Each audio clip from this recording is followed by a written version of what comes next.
Ekipi Lezhjani Beslidhjes vijon fazën përgatitore në prag të rifillimit të kampionatit. Në drejtimin e trajnerit Elvis Plori, skuadra po zhvillon stërvitje intensive 2 herë në ditë, me fokus përgatitjen fizike dhe konsolidimin e grupit. Prurjet e reja në ekip po shihen si mjaft premtuese për zhvillimin e fazës së dytë të kampionatit, çka u dëshmua dhe në 2 ndeshjet miqësore të zhvilluara ndaj ekipeve me përvojë. Trajneri Beslidhjes Elvis Plori shprehet i kënaqur me ecurinë e skuadrës, duke theksuar se çdo ndeshje e kampionatit do të vlerësohet maksimalisht për arritje të objektivit të vendosur.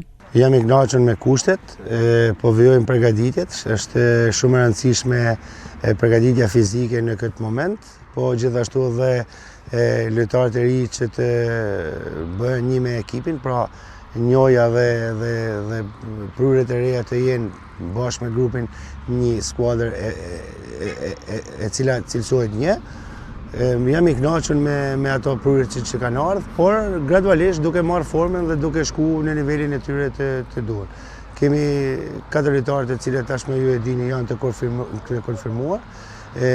Kemi bërë 2 ndeshje miqësore, ku kanë qenë ndeshje të cilat ne na kanë vlerë shumë, kanë qenë ndeshje të cilat kemi pas përballë kundërshtar që janë një nivel më lart se sa ne. Por gjithsesi unë jam i kënaqur me lojën që kanë treguar, duke ditë se kanë dhe ngarkesa, por jam i kënaqur edhe me prurjet e reja. Në ndeshjen e dytë, në ndeshjen e djeshme nuk e pat me Antonion Markun, i cili është me viroz me temperaturë, por lojtarët e tjerë jam i kënaqur, si me portierin Molla, i cili luti pjesën e dytë shumë mirë, po ashtu edhe me Gjulion, i cili me Metin, i cili bani një pjesë mirë, po ashtu edhe me Kurban, me Bajram Ali, i cili lojtari Azer, i cili bani një paraqitje të mirë dje, kështu që unë duhet të përgëzoj klubin për këto afrime dhe duhet të them si ne na gati tashti të përgatitena dhe të vazhdojmë punën për me arrit objektivin. Duhet i marrim, nuk duhet ta marrim mendin të ndeshja me Sopotin. Ne kemi një ndeshje të parë kundër Basanjes.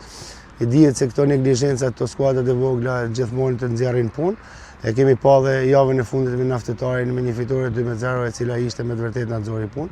Kështu që duhet të jemi serioz me përgatitjet një herë, duhet të jemi serioz me gjithçka që japin esanca stërvitore, duhet ta marrim seriozisht ndeshjen e parë, pastaj të mendojmë ndeshje të tjera me radhë. Gjatë kësaj faze përgatitore, Beslidhja ka realizuar përforcime dhe në repartin e portës. Trajneri i portierëve Ervin Hoxha thekson se afrimet e reja kanë rritur konkurrencën dhe cilësinë në këtë repart. Është e vërtetë që me largimin e Birës u kriju një përshllek i vogël në port, por presidenca i mori me njëherë masat dhe me afrimin e Mollës mund të them që është një afrim shumë cilësor, është një portier me shumë kualitet, do pak punë, sepse vjen nga një pauzë e vogël që ka pas, por besoj që jemi shumë mirë në port dhe besoj që çdo ekip i kategorisë parë do i kishte zili këto 3 portierë që kam, duke theksuar dhe portierin e ri që ka dalë nga akademia, Albionin.